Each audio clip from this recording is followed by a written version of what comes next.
तो cos x है 1 minus x square by 2 factorial plus x to the power 4 by 4 factorial minus x 6 by 6 factorial plus ऐसे कर करके infinite number of terms. ये जो infinite number of terms है या तो इनको ले लो एक साथ या इन्हीं के लिए सिर्फ एक शब्द बोल दो, क्या? cos x। इसी तरीके से sin x का दूसरा एक्सपेंशन होता है, e to the power x का एक्सपेंशन है 1 plus x by 1 factorial plus x square by 2 factorial plus x cube by 3 factorial ऐसे करके।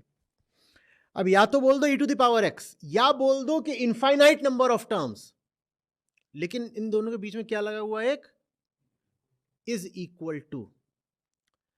तो भीतर की ओर देखो तो एक दिखाई देगा मैं को बोल दो e to the power x, और वही मैं बाहर क्या बन जाता है?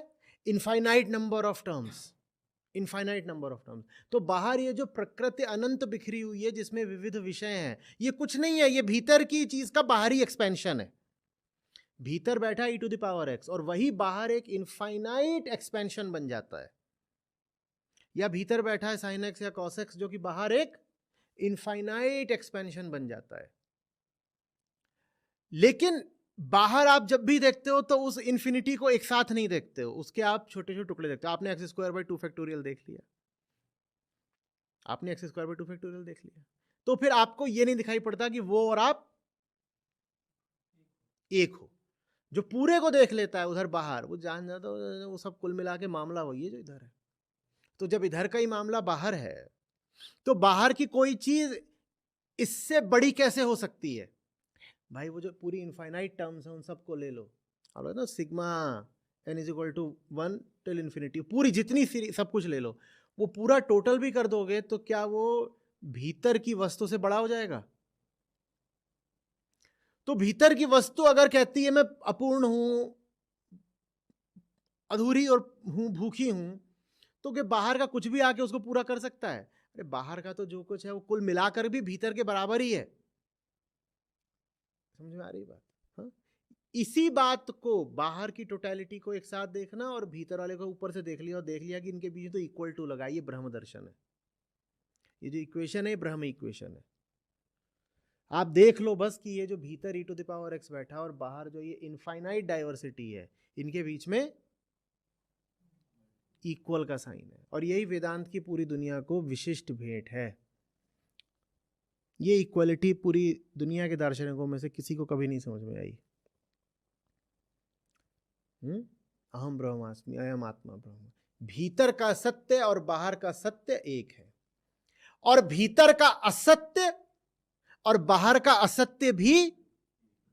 तो भीतर अगर अहंकार है तो बाहर संसार है। ये क्या हुआ? किन दो की बराबरी करी हमने? जल्दी बोलो। भीतर के असत्य और बाहर के असत्य की बराबरी करी। भीतर का असत्य और बाहर का असत्य बराबर है, तो हम बोलेंगे भीतर अहंकार तो बाहर, और भीतर का सत्य और बाहर का सत्य भी एक बराबर है, तो भीतर अगर आत्मा तो बाहर ब्रह्म। नहीं समझ में आ रही बात? भीतर अहंकार तो बाहर,